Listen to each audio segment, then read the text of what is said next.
기본 사례. 자, 지금 20회, 22회, 27회 이렇게 나왔고 28, 9 작년에는 은닉행위 사례 내느라고 안 낸 거니까 그럼 올해는 이제 이쪽 사례를 더 기대를 해보는 게 더 좋겠습니다. 자, 작년 27회 문제가 기본의 기본형이에요. 29번.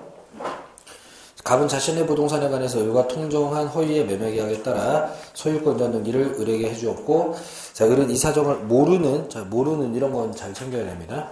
자, 병과 이 부동산에 대한 매매 계약 체결하고 소유권 전 등기를 해 주었습니다. 자, 그럼 일단 관계도를 좀 그려 놓으면은 우리 수업 시간에 맨날 하던 거예요. 하던 건데 좀 요 말은 좀 빠져 있네요. 자, 채권자가 경매를 하려고 그러는데 그 경매를 피하기 위해서 보통 가짜 매매 계약하는 거죠. 자, 이렇게 하는 건데 이 채권자의 경매를 피하기 위해서 뭐 그런 말만 지금 빠져 있고 어쨌건 등기를 이렇게 해놨다는 거죠. 자, 됐습니다. 그리고 그럼 이제 이거 통정허위 표시니까 무효가 되고 등기도 무효가 되는 상황이고요. 그리고 이제 기본형이라고 말하는 건 을이 이걸 다시 병한테 팔았다는 거죠. 그래서 이제 매매 기본 형태입니다. 그래서 이제 이렇게 등기를 가져갔고요. 그리고 이제 제3자인데 이 문제에서는 아예 얘를 선이라고 제시를 해줬네요. 이렇게 했고, 자, 그러면은 자, 무효지만 여기서 등기 받았을 때 선이면 소유권 취득하고 악이면 취득 못하죠. 자, 이 문제는 선이 문제니까 소유권 취득을 하는 문제네요. 병이 이렇게 됐습니다. 지금 상황은 이렇게 보시면 되겠고, 자, 이제 문제 보겠습니다. 1번에 자, 갑과 을은 매매 계약에 따른 채무를 이행할 필요가 없겠죠? 왜? 무효니까, 그죠? 자, 매매 계약에 따른 채무면 등기 이전 의무, 대금 지급 의무인데, 뭐 등기는 지금 넘어가 있으니까 대금 지급 안 해도 된다는 소리입니다. 지금 이렇게 되겠고, 자, 2번에 자, 갑은 병을 상대로 이전 등기 말소를 청구할 수가 없겠죠? 왜? 병이 선이라 갖고 소유권 가져갔어요. 자, 병만 나오지 않았더라면 소유권이 원래 여기 있었을 거예요. 그렇기 때문에 병이 나오지 않았다면은 이렇게 가서 요거는 말소가 가능했었을 건데, 근데 여기까지 가버리니까 선의의 제3자의 등기는 말소가 안 되는 거죠 지금.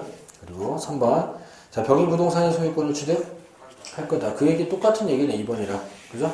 자, 병이 소유권 취득할 거다. 자, 그리고 4번에 자, 갑이 자신의 소유권 주장하려면 병의 악의를 증명을 해야 된다. 즉, 자, 아직도 나한테 소유권 있다 소리를 하려면은 이 선의를 깨트려 버려야 되는데 이 선의가 추정이 되죠. 네. 추정이 되다 보니까 재판에서 입증은 선의를 입증하는 게 아니라 갑이 병의 악의를 입증하는 데 성공하면 그러면 이제 뺏는 거고, 입증 못하면 이제 못 뺏어가는 거고. 그리고 5번에 병이 선이더라도 과실이 있으면 소유권 취득하지 못한다 그랬는데, 자, 이 사람이 선이기만 하면은 여기에 플러스 과실이 있냐 없냐가 중요하다 안 중요하다? 안 중요하다. 과실이 있어도 그만 없어도 그만 이게 중요하지가 않다. 자, 그러면은 자, 이번 달에 이제 이 부분까지 수업했었어요. 그래서 우리가 1월 달에는 요 앞에까지 위주로 얘기 드렸다가 이번 달에 제가 요 선이 추정되는 거라서 입증하지 않는다는 거, 과실이 있어도 상관없다는 거 이런 거 했었죠. 네. 그럼 이제 통정허위 표시에서 중요한 거 싹 점검하고 그냥 끝낸 거예요. 그러니까 27회 때 문제가 그냥 FM 기본형입니다. 이렇게 되겠고, 그리고 30번에 보면은 갑은 강제집행을 면하기 위해서 을과 통모해서 그 부동산을 매매 형식을 빌려서 을 명의로 소유권 전기를 마쳤고, 여기까지 똑같죠? 자, 근데 그 뒤가 조금 달라졌어요. 그 사정을 또 모르는 병인데, 자, 제3자가 선이라 야지 뭐 이것저것 할 게 많기 때문에 이렇게 한 거고요. 저당권 설정해주면서 금원을 차용하였다. 이렇게 돼 있죠? 자, 그러면은, 자, 여기가 매매가 아니라 설정으로 바뀌어 있는 요것만 좀 다른 거예요. 그럼 문제는 그냥 똑같이 풀면 됩니다. 자, 똑같이 풀면 돼요. 저거 그냥 설정으로 바뀌었지만 그냥 똑같이 풀면 돼요. 해볼게요. 자, 갑과 을 사이 매매 계약은 무효. 맞죠? 네. 2번에 갑은 을에게 진정명의 회복을 원인으로 하는 소유권 이전 등기 청구할 수 있다. 맞죠? 네. 왜? 이게 무효라서 소유권이 여기 있으니까 말소도 되지만 진정명의 회복도 되는 거죠. 이거. 되는 거예요. 그러니까 출제자가 이거를 물어보기 위해서 병이 소유권을 가져가 버리면 이 얘기를 물어볼 수가 없게 되다 보니까 나는 이쪽 질문을 하고 싶다. 그러니까 이쪽에서 소유권까지는 안 가져가고 저당권 설정 받은 걸로 요렇게만 해놓은 거예요. 그냥 이렇게 약간 조정된 겁니다. 그리고 3번에 병이 과실로 가장매매 사실을 모를 경우에도 병의 저당권은 보호되죠? 네. 보세요. 똑같은 거 물어본 거예요.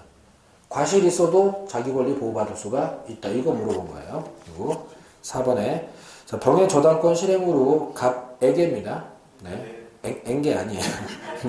오타입니다. 이게 다 제가 손으로 치다 보니까 밤에 치다 하다 보면 오타가 나요. 네. 갑에게 손해가 발생할 경우에 갑은 을에게 손해배상 청구할 수가 있다예요. 뭐 보통 요렇게는 안 물어봐도 되겠지만 이제 원리를 아는지 물어보려고 했던 게 등기를 을이 갖고 있으면 말소를 하면 돼요. 근데 지금 4번 지문을 갔더니 저당권자가 경매를 하면서 소유권이 경락인한테로 가버렸단 말이에요. 그러면 이제는 복구가 불가능해졌으니까 그러면은 등기 말소나 진정명 회복 대신에 손해배상 청구를 하고 있는 거예요. 이렇게 하고 있는 거고 왜 하냐? 자, 을이 지금 자기 거 팔았어요? 남의 거 팔았어요? 남의 거를 등기만 갖고 있으면서 이상한 설정을 해서 그것 때문에 경매가 되고 선의의 주선자 나오고 이렇게 돼버렸죠? 그러면은 을이 하는 이 행동들이 불법행위가 되고 그 바람에 갑이 소유권을 잃었단 말이에요. 그러니까 이제 손해배상 청구로 하는 거예요. 이렇게 되는 거고 그리고 5번 지문에 자, 병의 저당권 실행으로 제3자가 부동산 매수했을 때 갑은 을에게 부당이득금의 반환을 청구할 수가 그럼 이것도 있다예요. 지금 없다 틀린 게 보세요. 자, 등기를 못 받으면 돈으로라도 받는 거예요. 손해배상 청구라는 이름도 좋고 부당이득 청구라는 것도 좋습니다. 어떤 표현이든 상관없으니까 이렇게. 그럼 이제 4번, 5번 질문의 취지는 이 물건이 애초에 누구 소유였다? 갑의 소유였다. 그러니까 그걸 을이 팔아치우면 불법행위 손해배상해야 된다. 을 때문에 이게 경매로 어디 날아가 버리면 을이 받은 돈은 부당이득 그건 반환을 해야 된다. 이렇게. 그러니까 등기로 못 뺏는 상황은 돈으로라도 받아야 된다. 왜? 소유자가 갑이었으니까. 자, 이런 취지입니다. 그래서 전체적으로는 똑같은 거 물어봤는데 근데 약간 이쪽에 힘을 좀 줘서 출제하고 싶었나 보죠. 뭐 그런 출제는 이제 뒤를 설정으로 놓고 지금 문제를 내고 있는 거고 새로운 내용이 아닙니다. 이게 사실 결국은 소유자가 갑이라는 것과 그다음에 제3자가 어떻게 보호되느냐는 것과 두 가지 주제로 점검하겠다는 거고 우리 시험에 이 통정어의 표시 사례가 지금까지 어떻게 나왔었는지 유형을 보여드릴 텐데 필기는 안 해도 되고요. 그냥 저렇게 해도 똑같이 하면 되겠구나 이렇게 생각하시면 돼요. 자, 보겠습니다. 자, 가장 기본형이 이거예요. 갑이 을에게 매매, 허위로 하고 그리고 을이 병한테 매매 이렇게 하면 그러면 기본형이죠. 이렇게 됐습니다. 이게 제일 많이 나오는 거. 그러니까 이제 27회 때는 완전 기본형 낸 거고요. 그리고 지금 그 책에 있는 또 하나의 문제는 여기는 매매가 허위 똑같고 그 다음 사람은 설정 이렇게 됐죠? 설정. 그래서 여기가 이제 저당권. 자, 근데 전세권, 지상권 뭐 이런 걸로 해도 다 똑같습니다. 다 똑같고 어쨌건 개념은 이런 거예요.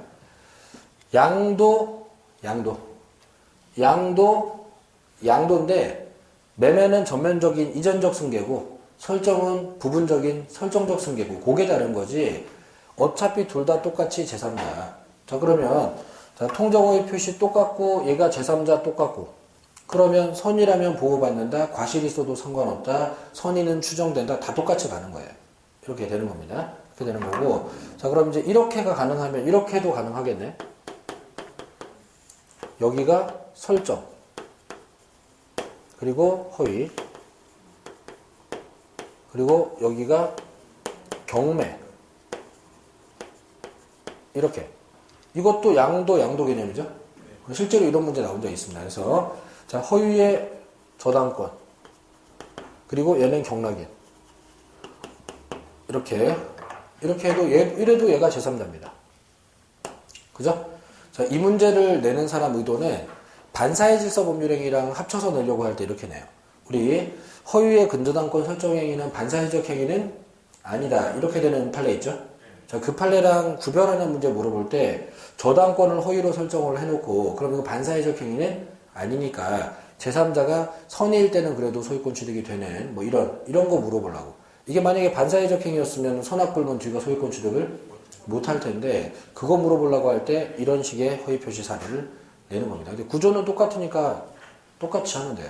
이렇게 하면 되고, 이게 가능하다면 여기가 설정, 그리고 허위, 여기도 설정. 이것도 똑같은 구조죠. 양도 개념. 그죠? 이렇게 놓을 때는 주로 여기를 전세권으로 내요. 그리고 여기를 저당권으로 내고. 이렇게. 자, 저당권은 부동산에 설정하는 거지만 전세권, 지상권에도 설정이 되는 경우가 있죠.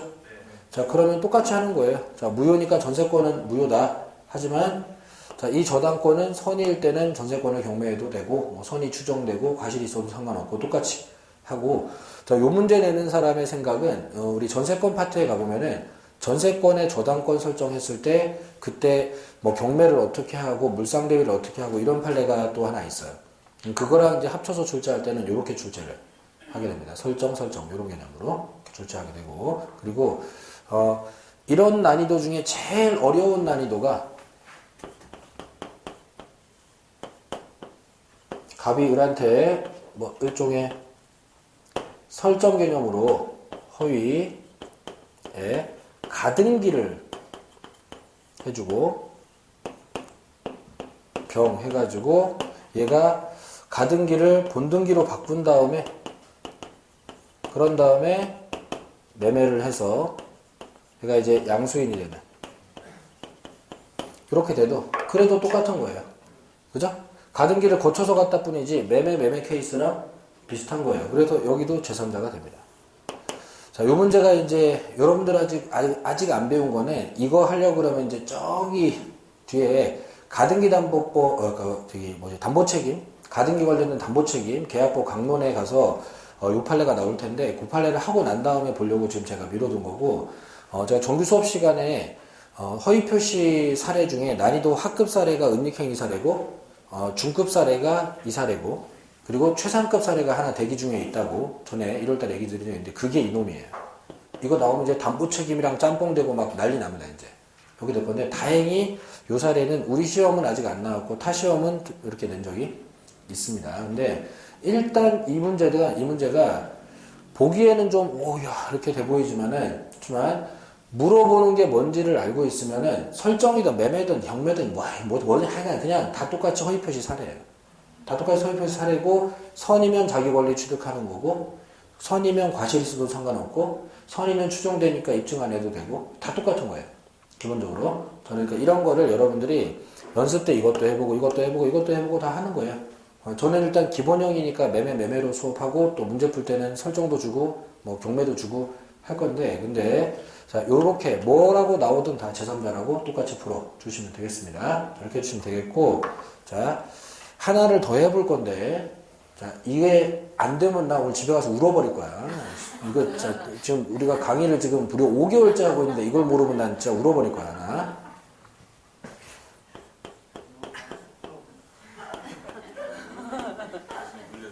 진짜 운다. 통정허위 표시로 매매를 했어요.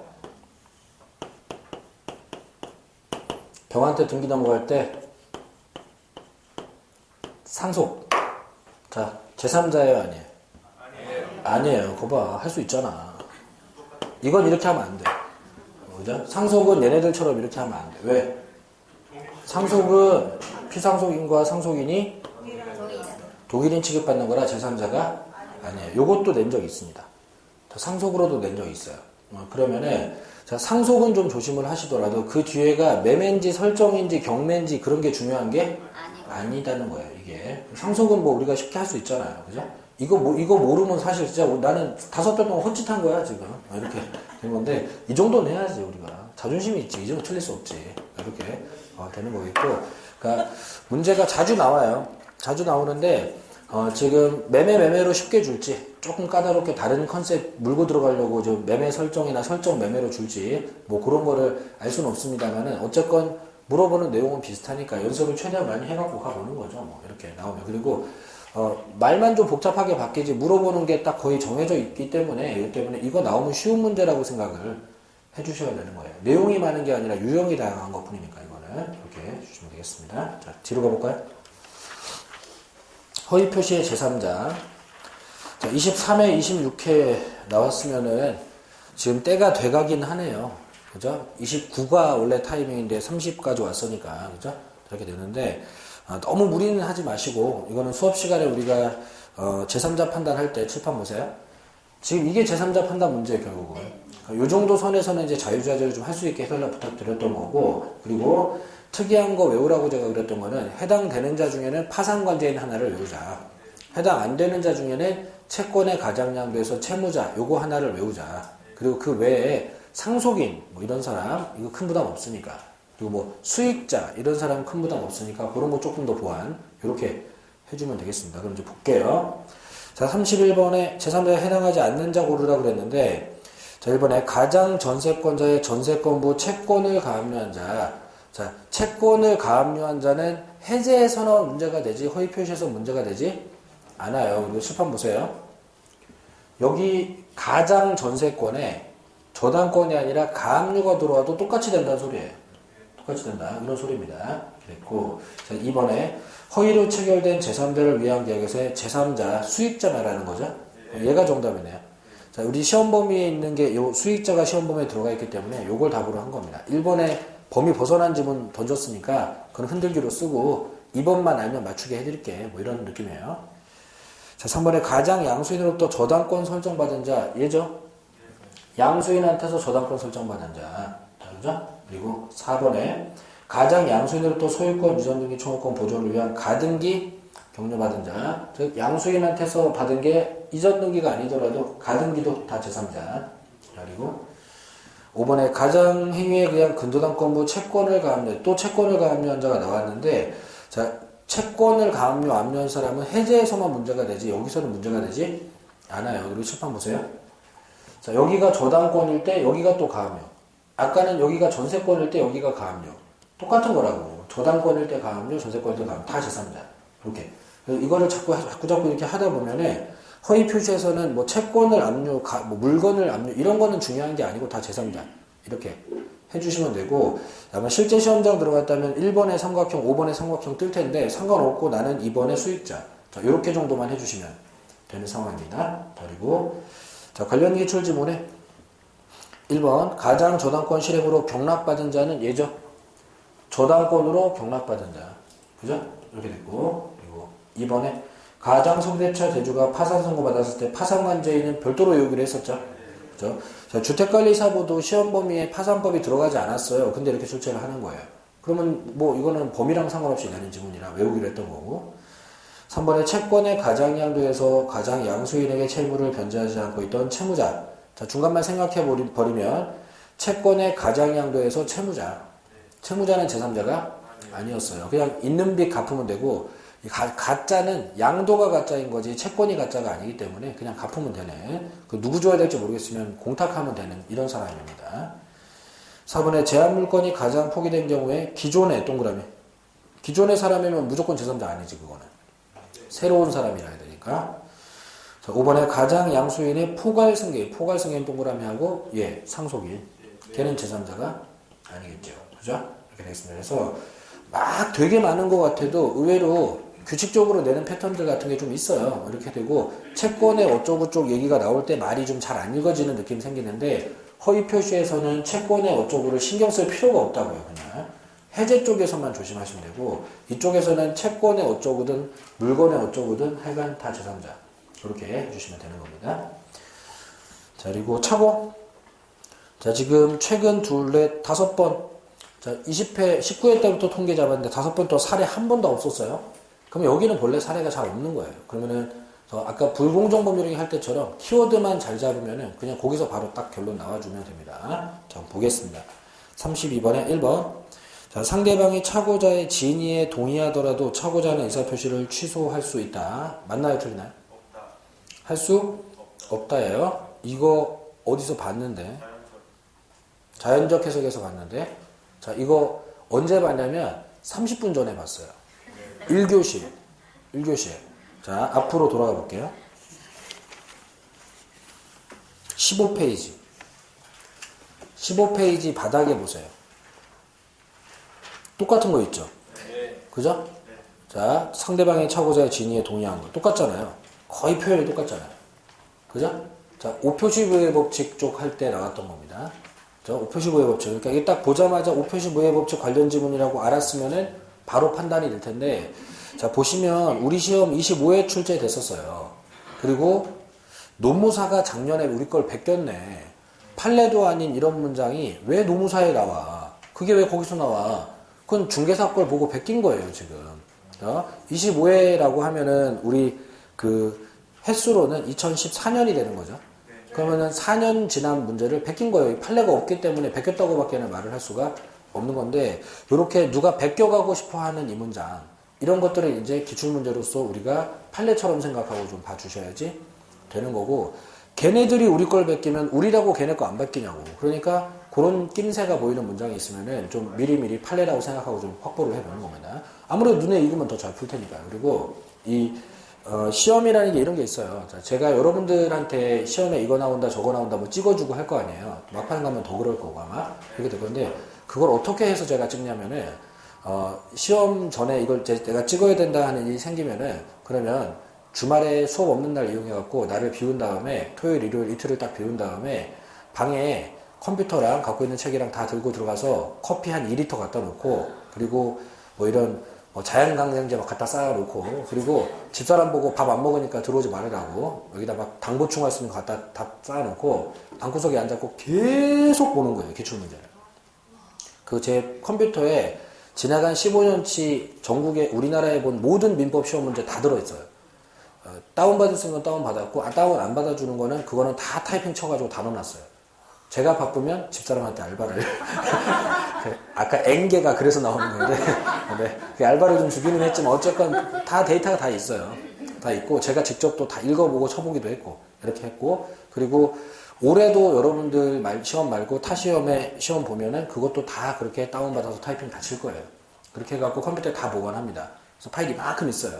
그러면은 예전에 다 봤던 거지만 그 감각을 좀 살리기 위해서 그거를 아침부터 저녁까지 계속 봐요. 계속. 그리고 그걸 쫙 본 다음에, 그런 다음에 올해 대법원 판례 또 계속 봐요. 감각이 사라지지 않게 그거를 머릿속에 막 강제로 막 때려 넣어요. 막. 그런 다음에 올해 시험 기출문제를 마지막에 펼쳐놓고 다른 시험, 간평, 원리사, 노무사 이런 거를 순서대로 쫙 놓고 읽어갑니다. 쫙. 그리고 그걸 내가 어디서 봤는지를 머릿속에서 잡아내야 돼요.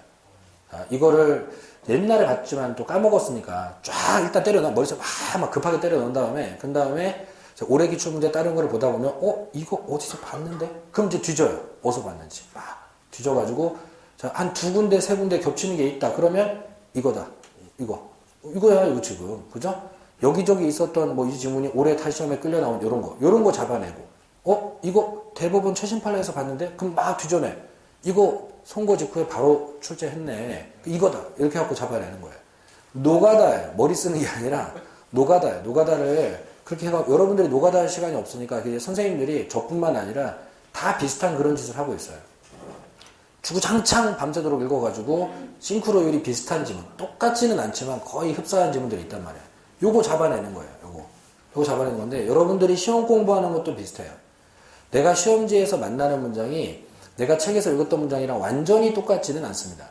그러면은 그 뉘앙스 중에 국제그룹 뉘앙스, 은닉행의 뉘앙스를 잡아내는 거예요. 얼마나 빨리 잡아내느냐가 이제 답을 맞출 수 있느냐 없느냐인데, 경험이 많고 많이 읽고 그 문장이 눈에 아예 거의 외워져 있다시피 하면은 잘 잡아내는 거예요. 이렇게 되는 겁니다. 그래서 책 많이 읽으라고 하고 문제 많이 풀으라고 하고 이렇게 하는 겁니다. 그래서 자, 올해도 아마 저는 9월쯤 되면 그런 짓을 하고 있을 텐데, 어쨌건 막 해갖고 잡아오면 하면 돼요. 이거 이래서 이유가 있다 하면 그냥 하는 소리가 아니니까, 자, 이건 이래서 하면 해야 되겠다. 이렇게 하면 쉽든 어렵든 일단 해두면 도움이 되는 겁니다. 그렇게 생각을 하시고, 지금 기출지문들이 이렇게 연동이 많이 되니까 기출지문은 많이 보면 많이 볼수록 좋습니다. 그거는. 이렇게 되겠고요. 자, 실제 우리 시험이었다면 25회 때 1번 지문을 보자마자 X 이런 사람은 없을 거예요. 그 정도 됐으면 강사입니다.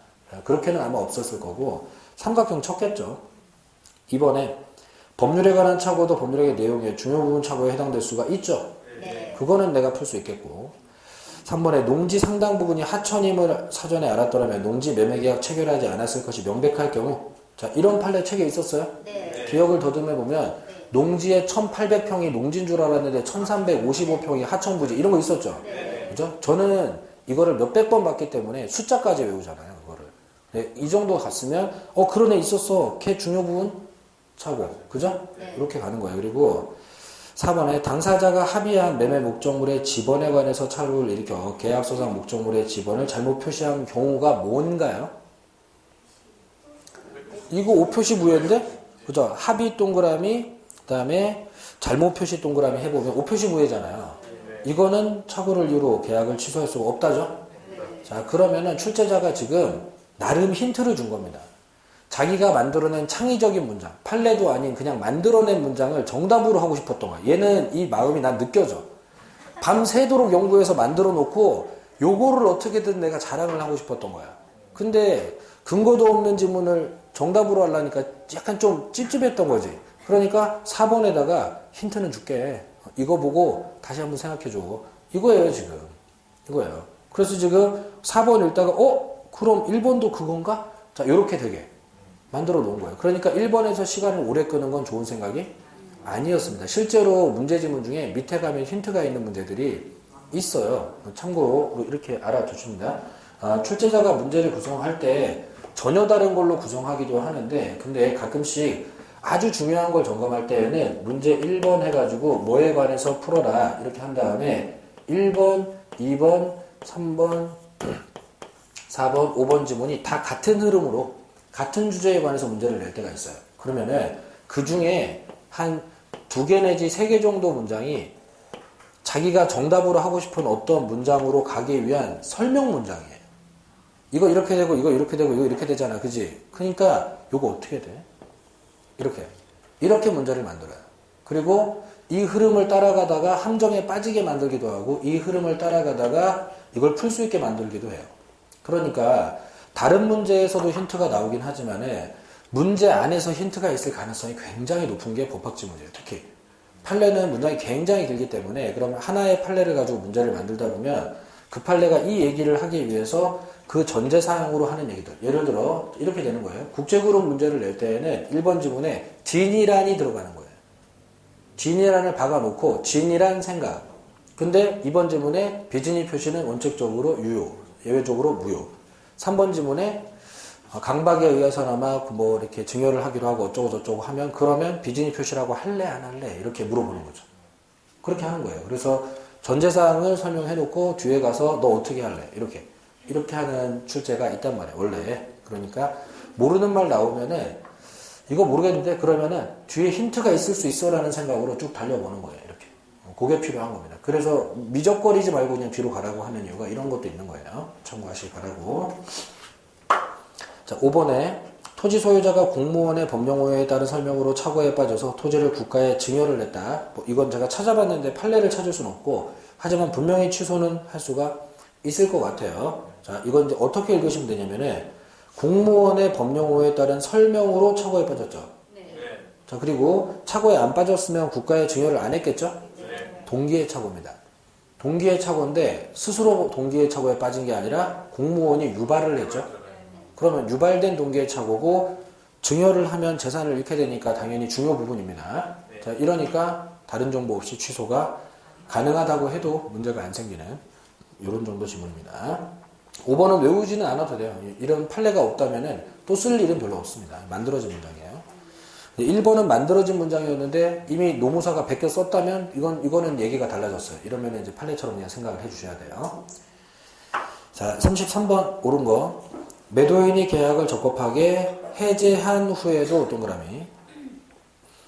매수인은 계약 해제에 따른 불이익을 면하기 위해서 중요 부분 착오를 이유로 취소권 행사 동그라미. 계약 전체를 무효로 할 수 있다 동그라미. 자, 이런 거 있었죠?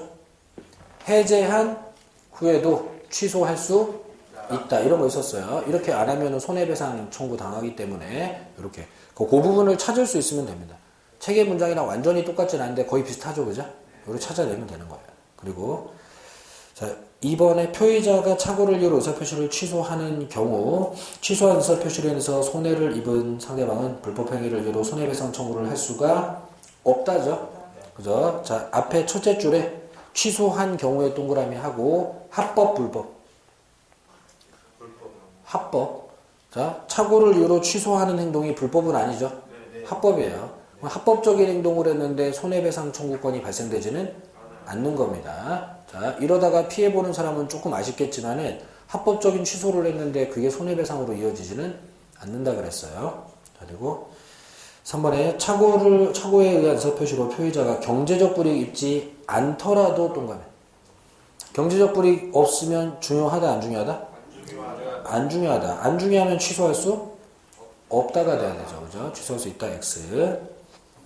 자, 그리고 4번에 착오가 표의자의 중대한 과실로 인한 경우에는 상대방이 표의자의 착오를 알고 이용 동그라미. 자, 알고 이용 나오면 암만 중과실이더라도 취소가 돼야 한대요? 취소가 돼요. 그죠? 자, 원래 중과실에서는 취소가 안 돼야 되는데, 증권회사에서 주식 거래 하다가, 지금 괜찮겠지? 미래에세. 자, 걔네들 사고 쳐가지고, 자, 이거 취소 안 하면 난리 난다 그래가지고, 옛날 판례 끌어다가 취소를 한번 허용한 적이 있습니다. 자, 몰라. 난 회사 안 좋게 하려고 그런 건 아니야. 수업하려고 그런 거지. 자. 그리고 이거는 사실 제가 얘기 안 해도 다 알려지게 생겼어. 얘네 사고 치는 바람에 산업인력관리공단에서 시험 20번 냈어요, 이거. 어떻게 하나라, 이거를. 중개사만 3번, 4번씩 내고, 간평 3번, 4번 내고, 막, 변리사, 노무사가 다 3번씩 내가지고, 다 합쳐보니까 20몇 번 나왔어, 이게. 어떻게 몰라, 이거를. 산업인력관리공단이 잘못했어. 내가 그런 게 아니야. 그래서, 알고 이용하면 취소가 가능한 겁니다, 이거는. 그리고 5번 표의자의 중대한 과실 유무는 착오에 의한 의사표시 효력을 부인하는 자가 증명하다. 틀렸죠? 네. 자, 이거는 문제를 풀 때 이런 감각만 있으면 돼요. 문제 풀 때 입증 책임 물어볼 때 다른 거는 좀 괜찮아요. 다른 거는 그냥 주장자가 입증한다. 그냥 이렇게 막 풀어도 돼요. 막 풀어도 되는데, 근데 이 착오에서는 입증 요건이 2개잖아요. 그죠? 중요 부분. 이거 입증도 해야 되고. 그리고 중대한 과실. 이거 입증도 해야 되고. 근데 이게 똑같으면 그냥 막 해도 돼요. 근데 다르기 때문에 구별을 해야 되잖아. 이게 지금 중요 부분은 표의자 입증이고 중대한 과실은 상대방 입증이잖아요. 근데 이렇게 나와주면 좀 빨리 풀 수 있는 건데 많이 바뀌기 때문에 힘들어지는 건데 그러면은 이거는 뭐 제가 하는 방법인데 자, 내가 봤을 때 그냥 딱 키워드 나오면 팍 끝나는 거. 진이란 생각, 뭐 이런 거. 무슨 양에 나오면 무효. 뭐 오늘 한 거 중에는 입찰, 쌍방들이 나오면 무효. 이런 거. 판례가 정형적이라서 그 특정 고유의 단어만 나오면 그냥 결론이 바로 나오는 그런 문제. 그런 문제는 그냥 중간 읽지도 않아요. 그냥 뒤로 막 날아가도 괜찮아. 이렇게, 그렇게 하는 게 있고. 그리고, 자, 그렇게 막 성급하게 하다가는 틀리게 되는 같은 표현을 여러 가지로 쓰는 문장들. 그런 것들. 여기서 그런 일이 있죠. 이 표의자를 취소하려는 자, 착오한 자, 효력을 부인하는 자, 이렇게 나오잖아요. 그런 문장 나올 때는 아무리 내가 다 알아도 실수할 수 있다고 생각을 하는 거예요. 그런 단원에서는 시간을 딱 5초, 10초만 더 쓰자. 그리고 하다가 딱 멈춰서 다시 앞에서부터 천천히 따박따박 읽어봅니다. 천천히 끊어서. 그래서 누구 말하는지를 성급하게 안 가기 위한 노력을 해요. 자, 초고수도 이렇게 한다고, 초고수도. 강의를 하는 강사도 이렇게 해요. 헷갈리는 거는 딱 멈춰가지고 천천히. 자, 급하게 하려고 그러다가 3번 읽으면 그게 더 손해예요. 그죠? 차라리 침착하게 한 번에 끝내는 게 더 좋은 거지. 그죠? 여러분들이 실제로 시험장 가서 시간이 부족한 건 눈이 느려서가 아니에요, 사실은. 같은 걸 또 읽어서 그런 거예요. 문제 안 풀고 끝까지 읽기만 하면 시간 펑펑 남아요. 근데 읽은 걸 또 읽고, 읽은 걸 또 읽고 하니까 지금 그런 거란 말이에요. 그러면은 헷갈릴 소지가 있는 문장은 아예 그냥 한 방에 끝낸다. 못 읽고 못 끝내면 나는 삼각형이라는 생각으로 천천히 하고 다 했을 때 답 나오면 푸는 거고 안 나오면 삼각형이에요. 그냥 그거는. 2번은 하지 않는 거예요. 이렇게 해줍니다. 자, 천천히. 표의자의 중대한 과실 유무는 끊고 착오에 의한 의사 표시의 효력을 부인하는 자. 그러면 효력을 부인하려면 어떻게 해야 돼? 취소를 해야 돼. 그럼 이게 취소하는 사람 말하는구나. 밑에 아예 써버려 그냥. 취소하려는 자. 이렇게. 그리고 증명해야 된다. 그럼 틀렸잖아. 그죠? 취소하려는 자 증명하는 건 중요 부분. 이렇게 된 겁니다. 이렇게 천천히 하세요. 천천히 하면은 외워놓은 게 있기 때문에 아주 큰 실수는 안 할 거예요. 근데 급하게 하면 문장이 의외로 실수가 많은 문장입니다. 그리고 1월 달에 이거 수업 좀 했던 건데 뭐 좀 지난 얘기기도 하고 기출특강 하는 겸사 이렇게 천천히 판단하실 때 그래도 판단이 잘 안 되면은 뭐 이런 적용 예를 좀 한번 해보시라고 잠깐 해보겠습니다. 보세요. 우리가 1월 달에 이거 사례 형태로 제가 설명을 드렸었어요. 예전에. 근데 거기를 좀 더 구체적인 사례를 가지고 예를 들어 드릴 테니까 한 번만 완벽하게 이해를 하면 그 다음부터는 그 말조심만 하면 되는 겁니다. 보세요.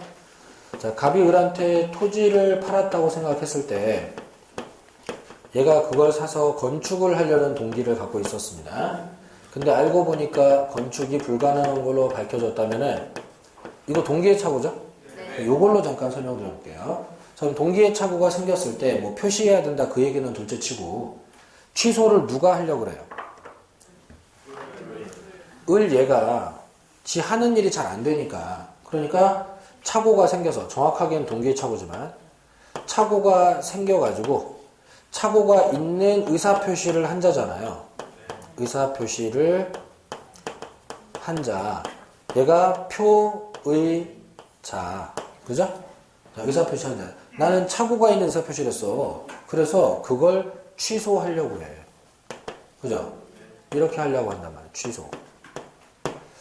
자, 근데 이렇게 취소를 그냥 확 해버리면 이제 갑이, 내가 왜 이런 거 나올 거기 때문에 이 취소를 시도를 을이 이렇게 할 때에는 플러스 입증이 들어가야 된다고, 입증이. 자, 판사를 설득을 해야지 판결문에 취소라고 써주지. 그냥 맨입으로 가서 난 취소. 이걸 누가 해줘. 그러면은, 자, 취소를 할 때는 뭘 증거로 내야 되느냐. 저기요, 제가요, 되게 중요한 부분에 착오가 있어서요.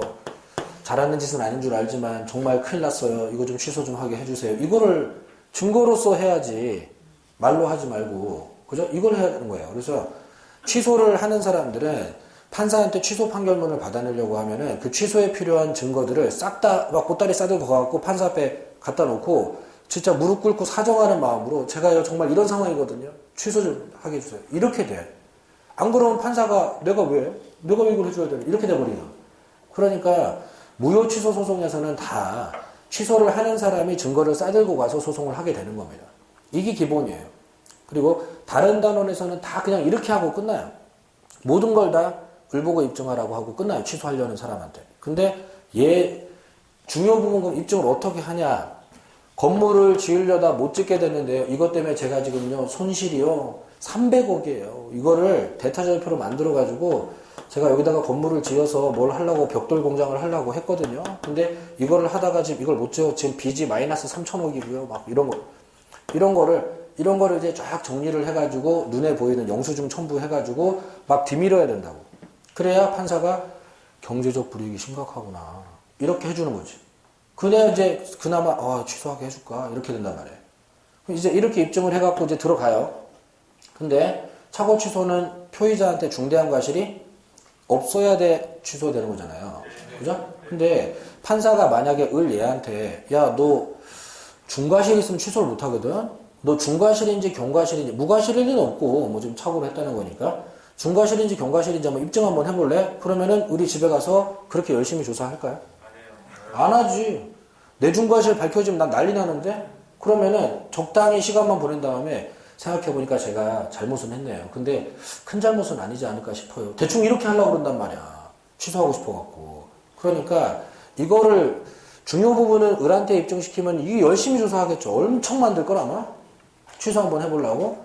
그러니까 얘한테 시켜야지 이걸 하는 거예요. 근데 을의 중과실은 얘 보고 시키면 안 해버려요. 안 해버려요. 그러면은 을의 중과실은 누구 보고 하라 그래야 돼요? 얘 보고 자 피고 갑을 불러가지고 야 을이 되게 중요하게 이거 손에 300억이나 났던데 야 이거 저기 중요한 거 착오했던데 취소 좀 그거 좀 받아주면 안 되냐 뭐 이렇게 그럼 갑이 아우 안 돼요 이거 못 팔면 저도 큰일 나요. 그러면 네가 을의 중과실을 좀 털어봐. 그러면은 그 보고 내가 판정해 볼게. 이렇게 시켜야지. 그래야지 갑이 을의 중과실을 털지. 자기 중과실 입증하는 바보가 어딨어. 하지도 않을 거 아니야. 그러니까 얘 보고 시켜야 돼요. 그러면은 자 을이 취소를 갑이 취소를 저지하기 위해서는 을의 취소를 저지하기 위해서는 이걸 말로는 안 되잖아요. 을의 중과실을 이거를 입증을 하고 들어가야지 판사를 설득할 수가 있는 거예요. 그렇잖아요. 그럼 이 을의 중과실을 어떻게 입증을 할 거냐? 실내를 알면 조금 더 기억이 잘 납니다. 자, 을이 건축 가능 여부를 확인하지 않으면 중과실이죠. 그죠? 우리 그렇게 판례에 있었잖아요.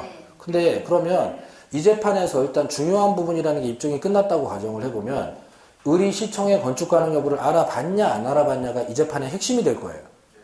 알아봤는데도 그렇게 됐다면 경과실이고 그것도 안 알아보고 이렇게 했다면 중과실인 거지. 그러면 을한테 시청에 조회했냐고 물어보면 그러면 조회했다는 식으로 거짓말할 수도 있고 또 그런 걸 증거로 내지 않으려고 할 수도 있고. 근데 갑한테 그걸 시키면 갑이 시청 쫓아가가지고 야, 을이라는 사람이 건축 가능 여부를 알아봤는지 그거 저기 뭐 민원인 대장에 뭐 명록 있는지 그거 막 후벼내겠지. 내놓으라고. 그리고 시청 가서 그런 거 달라고 얘기해도 잘 안 줄 수는 있어. 잘 안 주면 판사한테 부탁하면 돼요. 판사한테 자, 이 사람이 건축 가능 여부를 확인을 안 한 걸로 예상이 되는데 그럼 시청 민원대장을 판사님이 한번 보자고 하세요. 이렇게 하면 판사가 그러네. 자, 시청 민원실에다가 판사가 연락해요. 그래서 이거를 이제 사실관계 조회 신청이라고 하는데 을이 건축 가능 여부를 조회한 사실이 있는지를 시청은 말해라. 니네 민원인 대장 사본 다 보내. 판사가 그렇게 말하면 시청에서 아무리 높은 사람, 시장도 군수도 거부를 못해요. 그냥 보내야 돼. 판사가 보내라면 보내는 거야 그냥. 그렇게 해서 보고 판사가 뭐야 너 조사도 안 했어? 이렇게 되는 거지. 그러니까 그게 갑이 그런 걸 요청할 거 아니에요. 갑이 판사한테 시청 가서 민원인 대장 털어보자고 그 얘기를 갑이 하지 을이 하겠냐고. 을은 민원인 대장 털고 싶지 않아. 거기 자기 이름 없으면 어떡해. 조회를 했는데도 이름이 없으면 어떡해. 걱정되잖아. 보고 싶지도 않아 나는. 그러니까 얘는 안 해. 근데 갑은 거기 민원인 대장에 이름만 없기만 해봐. 너 조사도 안 했으니까 취소 못해. 이렇게 하고 싶을 거 아니에요. 그러니까 갑이 그걸 조회하는 거예요. 그러니까 요 의미를 알면 그게 지한테 필요한 거 입증하고 있구나 지금. 결국은. 나 취소하는데 이게 필요해. 중요 부분. 그래서 이거 입증하는 거고 나 지금 취소를 저지하는데 을의 중과실이 필요해. 그래서 지금 시청 민원대장 터는 거야 지금. 이런 거지. 그리고 자기한테 필요한 걸 입증시켜야지 열심히 하지. 필요도 없는 거 불리한 거 누가 조사해 그걸. 그렇게 되는 거니까. 자, 요 얘기를 이제 우리가 1월 달에 좀 간소화해서 뭐 시간이 좀 그때는 좀 빡빡했으니까 간소화해서 좀 설명드렸던 건데 한 번만 이해를 하면은 그 다음부터는 이제 표현만 조심하면 돼요. 표현만. 이렇게. 자, 이렇게 좀 잘 해주시면 좋겠고요. 뒤로 가봅니다. 자, 34번에 틀린 거. 당사자가 착오를 이유로 의사표시를 취소하지 않기로 약정할 경우에 토의자는 의사표시를 취소할 수 없게 되겠죠. 착오 조문은 임의 규정이니까 우리 착오 하더라도 취소하지 말자 이러면은 못하는 거예요. 자, 2번 건물과 그 부지를 현상대로 매수한 경우에 부지와 지분이 미미하게 부족하다 동그라미 좀 하고. 이런 표현을 우리가 책에서 본 건 아니지만 미미하게 부족하다면 지적이 부족한 거죠. 네. 그래서 이런 건 중요 부분이 아니다. 그래서 이거를 이렇게 말이 좀 바뀔 수도 있기 때문에 제가 뭐 하천이 뭐 어쩌고 뭐 이런 면적이 어떻고 자로 재냐 뭐 이런 얘기도 하고 막 이런 얘기를 하는 이유가 약간씩 변형돼도 뜻을 알면 다 한다는 거예요 이게. 그리고 3번 부동산 거래계약서에 서명 날인한다는 착각에 빠진 상태로 연대보증 서면에 서명 날인했어요. 착오에 해당한다. 맞는 건데요. 자, 요럴 때 책 많이 읽은 사람은 비슷한 거 봤는데. 자, 비슷한 건데 어디서 봤지? 지금 거래 계약서에 사인하려다가 연대보증 계약서에 사인했죠? 난 신원보증 계약서에 사인하려다가 친구한테 사기당해가지고 연대보증 계약서에 사인해. 이런 얘기를 들은 적이 그죠? 비슷한 현상이잖아요. 그러니까 실제로 이런 판례는 존재하지 않습니다. 거래계약서에 사인하려다가 연대보증 사인했다는 판례가 없어요. 그러면은 원래 판례는 신원보증이었는데 이렇게 말 바꾸기 한 거예요. 이렇게 한 건데 자 지금 뭔가의 서류에 사인하려다가 다른 서류에 사인한 게 현상적으로 비슷하잖아요. 그러니까 이럴 때는 신원보증, 연대보증에서 뭘로 갔어요? 착오로만 적용한다 이렇게 했었잖아요. 그럼 같은 현상이니까 여기서도 착오로만 적용한다 이렇게 나오고 있는 거예요. 중요부분 착오에 해당된다. 자, 이렇게 되는 겁니다. 그래서 자, 요렇게 약간의 말바꾸기는 할 수 있을 거기 때문에, 이 판례를 제가 키워드만 적어드리지 않고, 그 뭐 아들이 대출받아서 떡볶이집 하려고 그러는데 막 이런 얘기를 한참 얘기를 하는 게, 요 정도까지는 가능하다고 보기 때문에 아예 사실관계를 다 알려줘버리는 거예요. 그래서 서류를 잘못 보고 사인했다. 그거를 좀 머릿속에 남기려고 지금 그러는 겁니다. 자, 그러면 요렇게 대응이 좀 되겠고요. 4번에 상대방이 표의자의 착오를 알고 이용. 이거 또 나왔네, 이거. 자, 이거 봐. 미래에셋은 큰일 났어, 지금. 내가 낸 문제가 아니야, 지금. 자, 알고 이용이면 취소할 수? 있다가 돼야지, 이따. 취소할 수 있다가 돼야지. 중과실이더라도 이건 취소할 수 있다가 돼야 돼. 정답이에요, 심지어. 우리 다 알려지게 생겼지, 지금. 자, 5번에 상대방에 의해서 유발 동그라미 하고, 유발 나오면 표시가 됐냐, 안 됐냐가 중요하다, 안 중요하다? 안 중요하다. 이러면 중요 부분 착오로 취소가 될 수 있겠다. 이렇게 된 겁니다. 자, 그리고 밑에 간평 장년 지문. 표의자의 착오를 알고 상대방의 이를 이용, 거바이 또 나왔어. 자, 착오가 표의자의 중대한 과실로 발생하도록 취소할 수 있다죠, 그죠? 자, 그러니까 온갖 시험에서 이걸 다 내고 있는 거예요, 지금 해마다. 자, 이번 당사자 합의로 착오로 인한 의사표시 취소에 관한 민법 109조 이거 적용 배제할 수 있다, 그죠? 자, 그래서 이건 이제 우리 시험도 내고 간평도 내고, 이거는 형태를 보니까 이제 간평이 우리 시험 베껴갔네요. 우리 시험은 28회면 2017년도니까. 자, 그래서 두 지문 베껴서 썼네요, 지금. 자, 그리고 3번에 동기의 착오를 위해 의사표시 취소할 때 그 동기를 의사표시 내용으로 하는 당사자 합의까지 필요가 없고, 합의까지는 필요 없고, 뭐만? 표시 정도면 되겠다. 그러면, 자, 우리 시험을 작년에 간평이 두 지문 베껴 썼어요. 그러면은 이 세 번째 지문은 우리 시험에서 안 쓴 지문이잖아요. 그죠? 최근에. 그럼 이번에는 우리가 이걸 베낄 차례인데? 이런 상태인 겁니다. 그래서 이 세 번째 지문 잘 관리해 놓습니다. 어려운 거 아니니까 잘 챙겨두시면 되겠고. 자, 네 번째, 갑이 착오에 빠졌으나 경제적 불이익이 있지 않았다면 이는 중요 부분 착오라고 할 수 없겠죠? 자, 이거는 아까 우리 앞에 문제에 있었네요. 그죠? 경제적 불이익 아니면 중요 부분 아니다. 자, 그리고 마지막에 법률의 내용에 관한 표의자의 착오와 과실은 표의자의 상대방이 이를 입증해야 된다. 틀렸죠? 자, 어디가 틀렸어요? 응? 둘 다 상대방이 입증하면 안 되지. 그죠? 자, 내용에 관한 표의자의 착오와 과실은 이렇게 돼 있잖아요. 착오와 과실은 자, 이렇게 돼 있는데, 그러면은 착오는 중요 부분 착오, 이게 지금 이 내용에 관한 착오, 이게 중요 부분 말하는 거예요. 그리고 여기서 말하는 과실은 그 중과실 말하는, 중과실 있는지 없는지. 그러니까 중요 부분은 누가 입증? 이거는 표의자 입증 사항이고, 중과실은 상대방 입증 사안인데, 근데 이거하고 이거를 다 상대방 입증이라고 해버리니까 X. 이렇게 되면 말이에요. 사실 이게 더 쉬운 문제지. 나눠서 해야 되는데 뭉뚱그려가지고 그냥 한 명 다 몰아넣으면 어떻게 써도 X지, 이거는. 이렇게 된 건데, 근데 자, 지금 문장에 그 차고 요걸 놓쳐버리면 과실은 상대방 입증 맞는데 이렇게 되게 만들어 놓은 거예요. 그러니까 꼼꼼하게 챙겨야 됩니다. 이거는 중개사법 교수님이나 이런 분들이 더 자주 얘기하시는 건데, 뭐 및, 뭐 또는, 뭐만, 뭐 이런 거, 시험에서는 이런 거 되게 중요한 거예요, 이거. 자, 그리고 사기영박 23페이지에 사례 문제가 18회 때 나오고 소식이 없습니다. 그래서 혹시 올해 우리 시험에 나오면 사례 나올까 걱정이에요. 그게 좀 제일 큰 걱정이고요. 그리고, 사례가 18회면 이제 올해 이제 30회 바라보니까 딱 적당한 문제가 될 텐데, 18회 문제 일단 보겠습니다.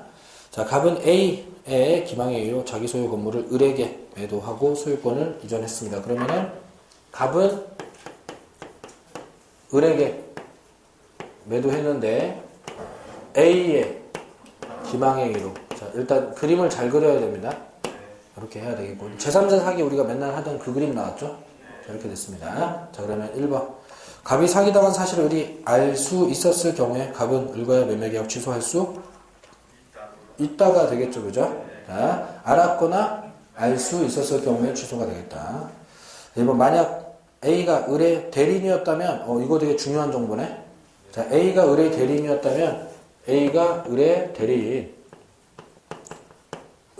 이러면 제3자 아닌데?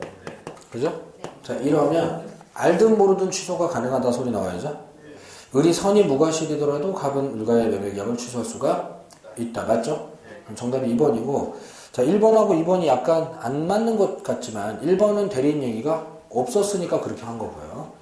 2번은 대리인이니까 이렇게 하고 있는 거고요. 그리고 3번에 갑이 A를 상대로 불법 행위를 원인으로 하는 손해배상 청구하기 위해서는 먼저 을과의 매매계약을 취소해야 된다. 틀렸죠? 자, 먼저 취소해야 된다는 얘기는 취소 안 하면 못 한다는 얘기가 되는데 취소를 안 해도 손해배상 청구를 할 수가 있는 거니까. 그죠? 자, 취소를 하는 거는 매매를 없애는 게 당장 목적인 거고, 취소. 그리고 손해배상 청구를 하는 거는 돈을 받자는 게 목적이니까. 이렇게 이렇게. 그러니까 목적이 완전히 다르고, 그러면은 이걸 먼저 하든, 같이 하든, 따로 하든, 그게 중요한 게 아니다. 이렇게 했습니다. 4번에 을이 건물의 하자에 관해서 매매계약 체결 당시에 선이 무과실이더라도 갑에 대해서 하자 담보책이 물을 수 없다 했는데 담보책이 물을 수가 있겠죠. 있을 텐데 이건 이제 잠깐 칠판 보시면은 나중에 제가 여러분들한테 문제를 이렇게 정리를 해드릴 거예요. 오전에 이것 때문에 제가 화살표 방향을 하나 실수를 했었는데 이게 매매를 할 때 지금 옛날 문제는 A가 갑을 속였죠. 근데 아마 이쪽으로 기망이나 강박을 하는 이 문제가 나올 가능성이 전 더 크다고 생각해요.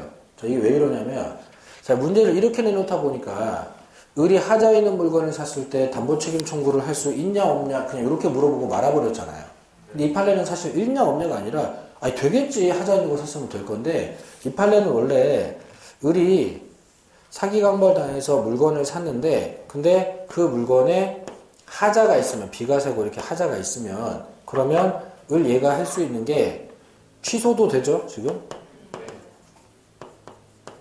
취소되잖아요. 그리고 자, 이거 하자에 있는 물건 샀으니까 담보 책임도 청구할 수가 있어진단 말이에요. 오전에 제가 이렇게 제3자 사기로는 안 하고 갑이 을을 속인 경우 이렇게 해야 되는데 이거 화살표를 제가 하나 잘못 그어드리긴 했었어요. 근데 자, 만약에 이렇게 속였다고 생각해도 마찬가지입니다. 이렇게 속였든 이렇게 속였든 어쨌건 취소도 되고 담보책임 청구도 가능하면 이거 두 개를 선택해서 할 수가 있다. 이 판례는 원래 이거였다고요. 그죠? 이 두 개를 선택할 수 있다. 우리 자, 근데 지금 사기를 갑이 당한 문제로 만들어 놓다 보니까 그러니까 을이 선택하는 원래 이 판례 핵심은 선택인데 선택 얘기는 빠져버리고 담보책임 청구가 되냐고 그 얘기만 나와버렸잖아요. 그러면은 자, 이걸 선택할 수 있냐고 물어보게 하려고 그러면은 매수인이 이거를 속아야지 담보책임이랑 선택 문제를 낼 수가 있어요. 그래서 일단 개념은 이렇게 배워놨지만 나중에 사례 연습으로 이걸 다 하나 묶어버릴 때는 매수인이 사기당한 문제로 이렇게 문제를 드릴 예정입니다. 이렇게 예정에 있고 그리고 이렇게 문제를 냈을 때 내는 거하고 이렇게 문제를 냈을 때 내는 게하고 좀 달라요. 자, 이렇게 문제를 내면은 담보책임 선택 물어보려고 했을 가능성이 더 크고요. 자, 이 두 개 중에 하나를 선택할 수 있다. 이런 데서 가능성이 크고 이쪽으로 문제를 냈을 때는 제3자 내려고 했을 가능성이 커요.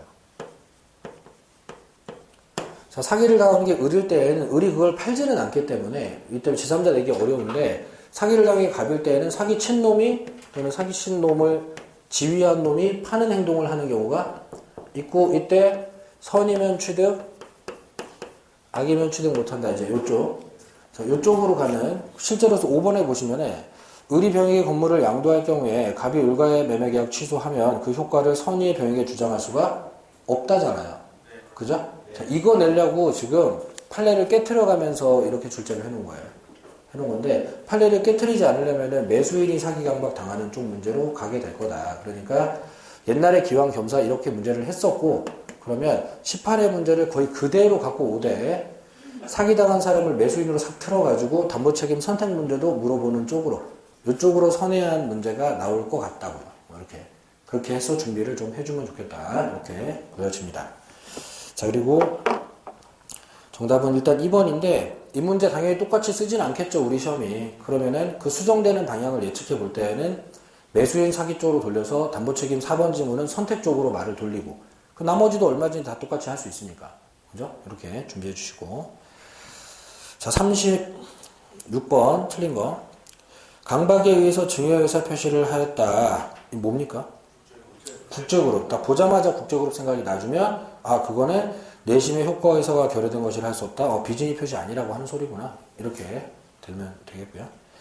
이번에 법률행위 성립 과정에 강박이라는 불법적 방법이 사용된 것에 불과한 때 뭐죠? 또 국제그룹. 그죠? 성립 과정에서 강박이라는 불법적 방법. 적은 반사회라고 할 수가 없다. 자, 이렇게 국제그룹 얘기가 막 여기저기서 막 계속 등장하는 거예요. 3번에 제3자의 강박에 의해서 의사표시를 할 경우 상대방이 그 사실을 알았더라면 표의자는 자신의 의사표시를 취소할 수가 있겠죠. 그죠? 알거나 알 수 있었을 때. 자, 뒤로 가서. 4번. 자, 강박에 의해서 자유로운 의사결정의 여지가 완전히 박탈 나오면 무효. 자, 박탈 정도까지 갔으면 무효. 5번. 강박행위 위법성은 어떤 해악의 고지가 거래 관념상 그 해악의 고지로서 추구하려는 이익 달성을 위한 수단으로 부적당할 경우에 인정되지 않는다. 말이 되게 어려운데 외우지 마시고, 자, 실제 시험에서는 4번까지 다 지워내고 5번에 답 고르는 정도면 돼요. 그렇게 되면 되고, 이 문장을 외우지는 않아도 되는 게 뭐 판례라든가 이런 부분에서 나온 게 아니라 만들어진 문장이라 그렇고 천천히 해석해보면은 되기는 하는데 뭐 외워서 또 대비할 정도까지는 아닌 것 같아요. 이제 천천히 해볼게요. 자, 우리 강박행위가 위법해야지 취소가 되죠. 근데 그럼 그 위법성을 따질 때 우리는 주관적으로 평가한다 이렇게 했었어요. 당하는 사람이 쫄았으면 그건 쫄은 거지 어느 정도 때리면 위법한 거냐 이런 게 어딨냐. 당하는 사람 쫄은 거지. 그런데 그 어떤 해악의 고지가 즉 내가 너를 나쁘게 할 거야 라는 그 말이 거래 관념상 그 해악의 고지로서 추구하려는 이익 달성을 위한 수단으로 부적당할 경우, 즉 적당한 방법이 아니야. 내가 이렇게 한다고 해서 걔가 쫄 수 있는 상황은 아니야. 뭐 이런 거. 그러더라도 당하는 사람이 쫄았으면은 그건 위법성이 인정이 되는 거죠. 그죠?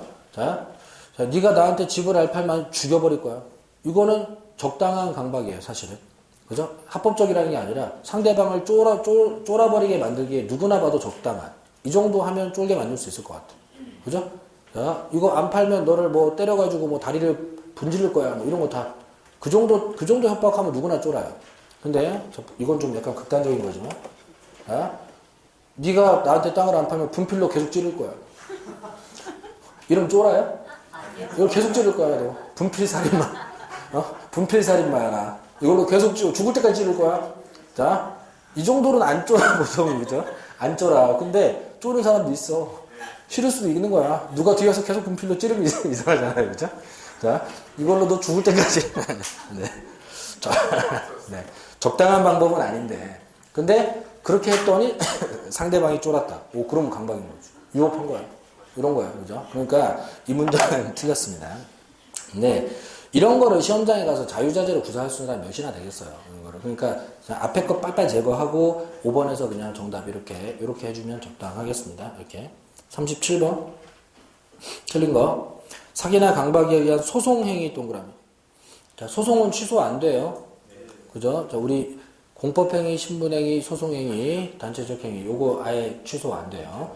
소송을 취소할 것 같으면 소송을 왜 했어? 거기서 최종 결론이 나야지. 그리고 2번. 대리인의 기망행위로 계약을 체결한 상대방. 또 나왔네? 자, 대리인이 속였다면 이건 제3자 사기가 아니기 때문에. 자, 그러면 선이면 취소할 수 없다. 이런 거 없고. 선이고 악이고 뭐 과실이고 뭐고 간에 취소 문양 된다고 해야죠. 그죠? 자, 3번에 강박으로 의사결정자가 완전히 박탈 또 나왔네? 이러면 무효. 그러니까 지금 방금 요 행동. 의사결정자가 박탈 나오는 순간 뒤를 그냥 안 읽고 쭉 끝에 가서 무효만 확인하는 거예요. 이렇게. 4번에 교환계약 당사자가 일방이 자기 소유 목적물의 시가를 묵비하는 것. 요거 묵시적 기망이라고 하기 힘들다. 이런 거는 뭐 안 알려주는 사람 더 많으니까. 5번에 제3자 사기로 계약 체결할 경우에 피해자는 그 계약을 취소하지 않고도 불법행위 책임 물을 수가 있죠. 그래서 손해배상 청구할 수 있겠습니다. 자, 정답 2번이고요. 자, 밑에 관련 지문에 아파트 분양자가 아파트 단지 인근에 공동묘지 조성되어 있다는 사실을 분양자에게 고지하지 않았다. 요거 사기다 아니다? 아니다. 요건 사기다. 요건 묵시적 기망의 대표적인 예다. 자, 오전에 그래서 분양하는 사람들이 계약서 뒤에다가 그런 거 반가운 얘기도 아닌데 막 써준다 그랬죠. 그거 안 써놓으면 사기이기 때문에 일종의 묵시적 기망입니다. 자, 두 번째, 분양회사가 상가를 분양하면서 그곳에 첨단 오락타운 조성해서 이거 오락실 생겼는데 자, 이거 사기다 아니다? 요거는 사기가 아니고 그냥 단순한 과장 광고. 위법성 있는 기망행위가 아니다예요. 자, 세 번째 질문은 작년도 행정사인데 자, 이걸 여러분들이 뭐 어렵고 그런 건 아니고 그림 그리기 연습 좀 해보려고 제가 넣어놨어요. 실제 기출문제 이런 게 있길래 신기해서 제가 그림 그리기 연습 좀 해보려고. 자, 제가 실패 사례를 보여드릴게요. 자, 이러면 실패다. 실패 사례. 자, 갑이 을을 기망하여. 자, 문장이 길길래 그려보자. 갑이 을을 기망하여. 자, 을 소유 토지를 병에게 시가에 비해 현저히 저렴한 가격으로 처분하도록 유인하였고, 이거를 병에게 처분하도록 유인하였고, 이렇게 했고, 자, 이에 따라 을은 병과 그 토지나 매매계약 체결한 후에 소유권 등기를 맞춰주었다. 자, 갑의 기망 사실을 병이 알 수 있었을 경우 을은 위 매매계약을 취소할 수가 있다. 그럼 제3자 사기죠? 요게 약간 실패 사례예요. 그림 이렇게 그려버렸다면 실패 사례예요. 자, 이게 왜 이러냐면 이렇게 되면 제3자 사기 같은 느낌이 안 나요. 안 나요. 뭔가 흘러가는 느낌이 나버려요. 그러면은 이걸 이렇게 그려야지. 평상시 하던 대로 이렇게 그려야지. 갑이 을을 기망하여. 각도만 틀어졌는데 관계가 빨리 보이잖아요. 그죠? 그러면 이제 왜 이랬냐? 자, 보통의 사례 문제는 매도인이 갑, 매수인이 을이에요.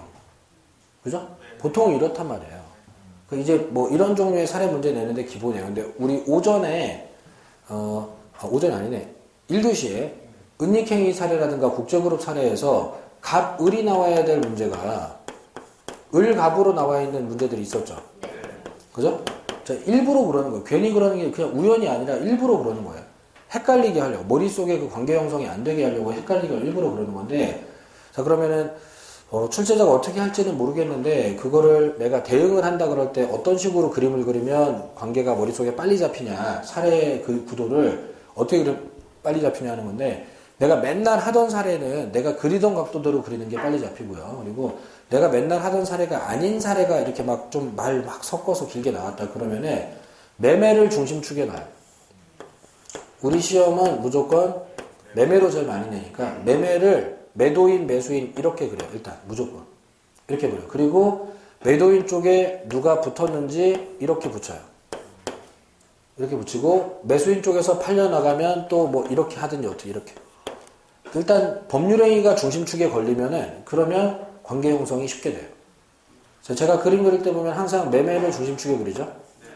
요게 이제 사례구도 파악을 빨리 하는 요령이에요. 그래서 항상 우리는 매매에서 뭔 일이 벌어지니까 매매를 중심에다 그려놓고 매도인이 뭐 채권을 양도했다. 또 매수인이 물건을 팔았다. 자, 뭐 누군가가 매도인을 속였다. 뭐 이렇게 그리시던지. 뭐 아니면은 뭐 또 다른 걸 그리시든지. 뭐 여기에 저당권이 붙었다. 이렇게 그리시던지. 어쨌건 중심에 법률행위가 자리를 차지하고 있으면은 혼란 개념이 많이 줄어들어요. 근데 이렇게 안 하고 출발을 기망으로 이렇게 가로축으로 그려버리면 이게 화살표를 이게 막 갈 곳을 잃게 돼. 이게 어떻게 해야 돼? 이게 갑이랑 만나려면 어떻게 해야 돼? 이렇게 된단 말이야. 이거를 이렇게 되기 때문에 자, 이거 법률행위를 중심에 그리는 게 요령입니다. 그러면은 관계도가 잘 그려져요. 이렇게 어떻게 붙이든 법률행위를 중심에 그려놓으면 붙이기가 용이해집니다. 그래서 자, 모르는 사례 나오면 법률행위를 중심에 그리고 거기서 이어가는 형식으로 이렇게 그리는 게 훨씬 편하다는 거 알고 계시면 좋겠고요. 우리 여기까지 할게요. 네. 수고하셨습니다.